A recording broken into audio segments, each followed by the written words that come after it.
여러분, 백종원 씨를 아시죠? 백종원 씨는 어떤 이유에서 성공했을까? 그만의 차별화된 마케팅은 무엇이었을까라는 부분을 여러분이 이해하는 것은 미용실에서의 마케팅을 하는데도 도움이 되실 겁니다. 치킨에 콜라를 서비스한 것이 백종원을 만들었다는 주제로 방송을 해보도록 하겠습니다.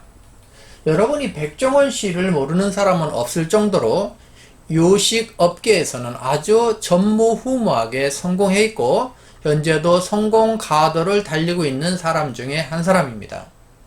이분이 어느 방송에 나와서 이런 이야기를 하는데 이 부분을 가지고 우리 미용인들이 공부하고 배우는 것은 도움이 될 거라는 생각 때문에 오늘 이 방송을 준비하게 됐습니다.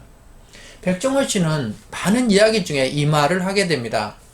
자기가 알바생, 대학교 다닐 때 알바생이었는데 열심히 하고 마케팅을 하니까 주인께서 이 치킨집을 인수받아서 해라 라고 해서 돈이 없어요. 그러니까 그러면 벌어서 나눠서 갚아라 라고 했다라는 거죠. 보통 미용실도 마찬가지입니다만은 이 사람이 했을 때 이 매장은 성공하겠다라는 첫 번째 요소와 두 번째는 그렇게 만들기 위해서 정말 열심히 한다는 두 번째 요소가 있을 때 그런 거예요. 여러분도 매장에 만약 그렇다면 이 매장을 성공할 사람이 매장을 갖는 것이 주인이라는 생각을 하게 되겠죠.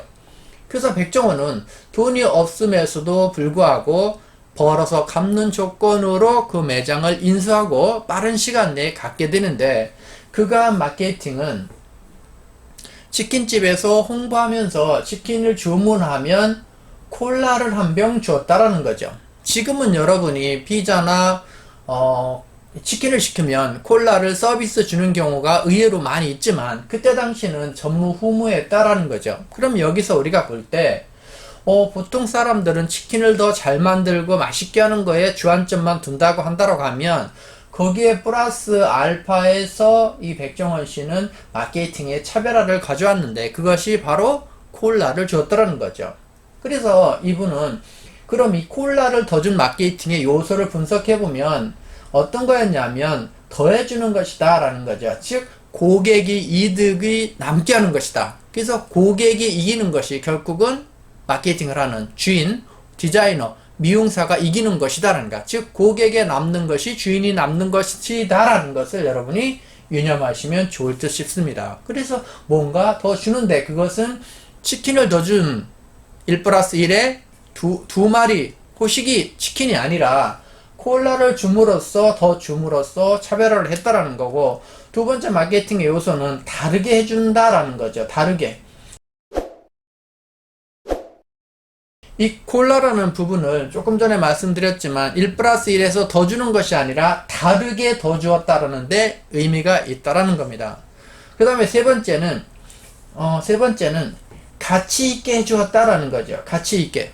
여러분 잘 보시기 바랍니다. 물론 치킨에다가 치킨을 더 주는 것도 좋겠지만 고객 입장에서는 치킨을 먹을 때 우리가 목마르고 느끼하고 할 때 그것을 해소해 주는 부분은 콜라라는 부분이죠. 그래서 콜라를 통해서 이 고기의 치킨의 가치를 높여주는 부분이 있었다라는 부분입니다. 그래서 정리하면 백종원의 성공 비결은 콜라를 더 주는 것이었다. 그것은 마케팅에서 고객한테 더 남도록 주는 것이었고 고객한테 닭을 더 주는 것이 아니라 콜라를 줌으로써 다르게 줬고 그 가치를 줌으로써 치킨의 맛에 청량감을 가미해서 치킨의 맛에 느끼함을 없애주는 가치를 더하는 쪽의 마케팅이 이루어졌다는 사실이죠. 자, 그러면 여기에서 여러분이 그럼 미용실로 이것을 가지고 와보자고요. 백종원이 했던 마케팅의 요소 중에서 미용실로 와보자라는 거죠. 그러면 여러분이 커트, 펌을 두 가지 예시로 한번 들어보도록 하겠습니다. 그러면 우리가 커트를 1 플러스 1 하는 방법도 있다라고 하면 치킨을 2개 주는 방법이 있고 펌을 1 플러스 1 하면 너무 크기 때문에 1 플러스 뭔가 한다고 가정하더라도 이것이 더 주는 개념이라고 한다라고 하면 백종원 씨 것을 들어온다라고 하면 이 미용실에서는 커트 고객에게 커트가 아니라 스파나 아로마나 두 테라피나 새로운 메뉴를 통해서 고객한테 이거를 줌으로써 고객이 어떤 거를 했어요? 다르게 한다라는 것을 만족시키게 될 거고, 두 번째는 그걸 통해서 커트의 가치, 즉 고객의 만족의 가치를 높이는 요소로 바꿀 수 있다라는 부분을 여러분이 잘 검토해서 분석하고 이 부분을 매장의 성장에 매치시키시기 바랍니다. 그렇다고 한다라고 하면 매장에서도 많은 마케팅적 요소가 이루어질 거다. 즉 백종원의 이런 사례지만 이것이 단지 음식이 아니라 미용실에서도 똑같이 같은 방법으로 적용될 수 있다는 부분을 여러분이 감지하셔야 됩니다. 자, 오늘은 그래서 치킨에 콜라를 서비스한 것이 현재 백종원이를 만들었다. 어떻게 이 한 가지로 백종원을 모두 정의할 수 있겠습니까마는, 그렇듯이 여러분이 미용실에서 A라는 미용실, A 원장님은 커트를 잘해서가, 펌을 잘해서가 아니라 커트에 무언가, 즉 아로마나 스파나 두 테라피나 뭔가를 서비스함으로써 지금의 원장님이 됐다라고 설명한다라고 하면 여러분은 여기에서 아이디어를 얻으시기 바랍니다. 자, 오늘은 여기까지입니다.